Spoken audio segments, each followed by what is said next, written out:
তুমি দাও।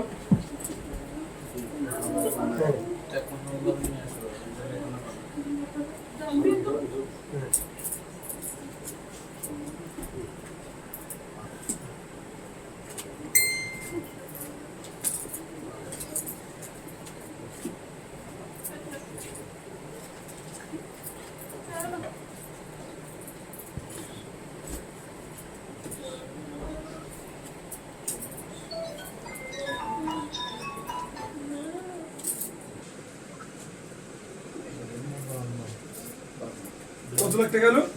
52 লাখ টাকা। আপনি দেখছেন কত টাকা দেখছেন? 52 লাখ টাকা। 52 লাখ টাকা দেখছেন। এখন আমরা জব্দ তালিকা বানাচ্ছি, ঠিক আছে? আপনি এই জব্দ তালিকায় সাক্ষী হবেন, দেখছেন না? আসেন, আপনি আমার স্বাক্ষর দেন।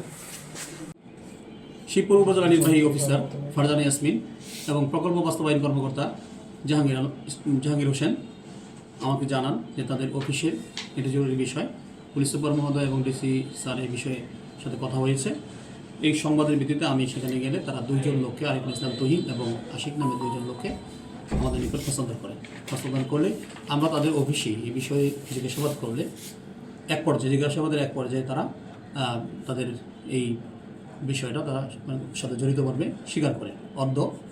তাদের মধ্যে আরিফুল ইসলাম তুহিন টাকাটার সন্ধান দেয় এবং পরবর্তীতে এই টাকাটা আমরা জব্দ করি।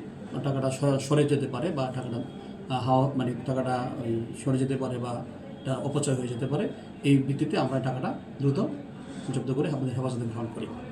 এই বিষয়ে প্রকল্প বাস্তবায়ন কর্মকর্তা শিবপুর একটা এজাহার দাখিল করেন। এই এজাহারের যে বিষয়গুলো আছে এটা হলো দুদকের তদন্তাধীন এবং দুদকের শিডিউলভুক্ত হওয়ায় আমরা উক্ত এজাহারটি জিডি অন্তর্ভুক্ত করে দুদকের গাজীপুর এডি বরাবর আমরা এজাহারটি প্রেরণ করেছি। আসামিদেরকে আমরা বিজ্ঞ আদালতে 54 প্রেরণ করেছি। দুদক এই বিষয়ে তদন্ত করবেন এবং আসামিদেরকে গ্রেপ্তার রাখবেন। আমরা গত জুন মাসে 15 তারিখে বিল দাখিল করি। আমাদের যেহেতু কাজ শেষ হয়েছিল, সেই কাজ শেষের প্রেক্ষিতে আমরা বিল দাখিল করি। অ্যাকাউন্টস অফিসে আমার 430টা বিল টোটাল দাখিল হয়। তার মধ্যে থেকে 81টা বিল বাউন্স করে। আমাদেরকে অ্যাকাউন্টস অফিস 24 তারিখে জানায় যে আপনার এই 81টা বিল ইতিমধ্যে অনুমোদন হয়ে গেছে এবং পাস হয়ে গেছে। তখন সঙ্গে সঙ্গে পাস হলে তাহলে কী হলো, ব্যাংকে যোগাযোগ করলাম, বললো যে টাকা উঠে গেছে। আমরা ব্যাংকে তখন বললাম যে তাহলে আমাদেরকে পে স্লিপ দেখান, কি টাকাটা তুললো। তারা আমাদেরকে এখন পর্যন্ত কোনো পে অ্যাডভাইস দেখাতে পারেনি। ইতিমধ্যে আমাদের অফিসের ব্যাংকে ভিডিও ফুটেজে দেখা যায় যে আমাদের অফিসের কার্য সহকারী এবং আউটসোর্সিংয়ের ছেলেটা যা ব্যাংকে টাকা তুলছে। নাম কার্য সহকারীর নাম আরিফুল ইসলাম আর আশিকুর রহমান। তখন এনএসআইকে জেলা প্রশাসক মহোদয় দায়িত্ব দেয়। তাদের তদন্তের প্রেক্ষিতে তাদেরকে রাত্রে অ্যারেস্ট করা হয় থানা হেফাজতে। তারা হয়তো স্বীকারোক্তি দিয়েছে যে টাকা নিয়েছে এবং টাকা উদ্ধার হয়েছে।